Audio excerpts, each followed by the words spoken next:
I'm sorry I have not pumped out a ton of videos. It has been really difficult with my schedule at work. Finding free time is impossible. So we did it. We got the whole shop redone.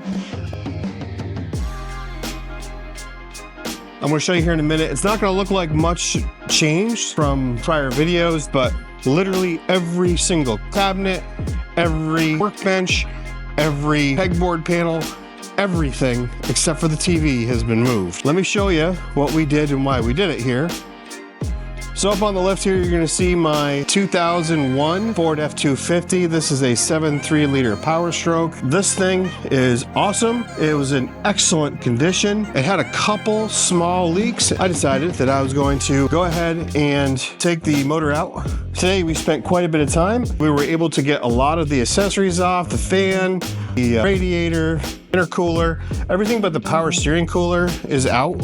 We're not going to pull the power steering cooler. We're pretty sure that we can lift the motor out with that there. Other option for this was to go ahead and lift the cab, but since I needed to do the oil pan, we thought, you know what, we'll just pull the motor, and we also are going to do up pipes. We've got a whole bunch of parts going in this. Today was basic removal of fluids and front end teardown. It's going to go pretty quick from here, I think. Next weekend, we're going to lower this to the ground, pull the motor, and we're going to begin work on it. The reason I had to change everything was because of this. Because you can see, with this thing on the lift, there is very little room here. You can't get a engine hoist in here easily. You have to get rid of everything over here. I still haven't put everything back. These steel tables are on wheels. These are good because everything we're touching is pretty gross. So we're cleaning it on top of the steel table. We got to try out the OEM Tools extractor. We didn't use it in extractor mode, and I didn't have the valve open. So yeah, when I drained the oil, it overflowed because there was nowhere for the air to go. So yeah, that was fun. We'll talk about that in another video. But yeah, so that was the whole driving force, was to remove all this stuff. But unfortunately, that displaced a lot of storage requirements. This is the US General Series 3. We wanted to get this over on this side so we wouldn't have to run around for tools so much. I think one of the unsung heroes of this whole redo was this cart right here. This thing is awesome. This is just some cheap thing from Harbor Freight, and it's you know, good size, rolls over the terrain really good. I can go between rooms with this, and we put all the parts down here, well, a bunch of little parts. Yeah, pretty cool. Let's look at this other side. This is sort of part storage right now. I've taken a lot of the tractor stuff out. We still got the snow equipment in here, and the tractor's right here. But over here, we have a pile of new parts.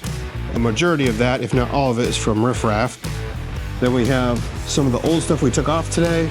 All the big stuff that I just put on that rack. I really could use a third rack for all the parts. What I'm going to do is take all the new parts off this shelf, and I'm going to put these in here on those shelves.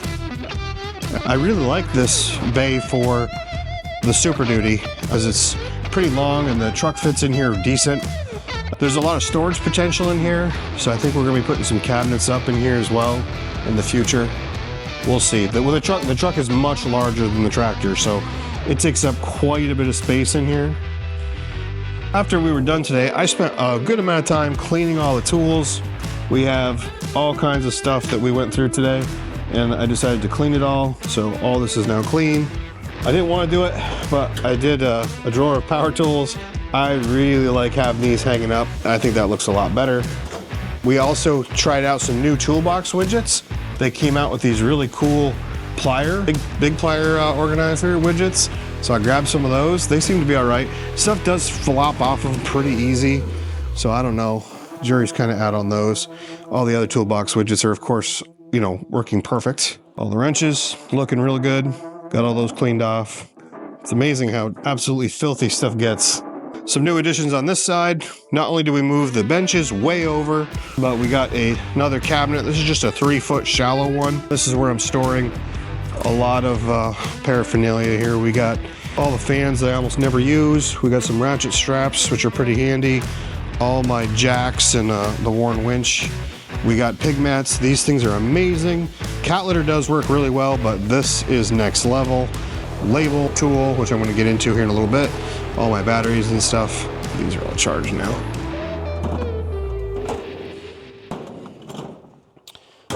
All this got moved over. I also raised everything up about an inch. The reason I did that is because eventually I want to have race deck flooring in here, and everything is going to get lifted up. And the way it was before, it wouldn't accommodate for that. We moved a bunch of stuff over on this side, put a couple overhead cabinets here. We've got my stainless, so this is like my soldering station. We put a bunch more pegboard up. I mean, like, and I have a ton left still to do the other sides. I really wish I could have filmed taking this bad boy apart, because that was super cool. I personally have never pulled a diesel engine before. I've assisted in a couple engines coming out, but nothing like this. A friend of mine, Jonathan Bouye, he helped me with this, and he did most of it. He's just so fast. Like, this is what he does for a living. He owns his own shop and all that stuff. And just amazing how quick and efficient he is pulling this stuff off. He couldn't get over the shape of the truck. He thought it was really, really good. Nothing broke on us. It was awesome. This is going to be quite the project. I wish we had time to record it, but with him and I working on it, we're in each other's way enough. And then if I had my son with the camera, it would have been a pain. Now, when the motor comes out, we are going to record that. And when we get it on the engine stand, we're going to go over that. We're doing everything on it. We're taking the manifolds off. We're taking the up pipes, doing turbo work. We're doing everything so that we'll not have to touch this thing again for another 150 or 200,000 miles. Thank you so much for watching. I really appreciate your time. Please like, comment, and subscribe.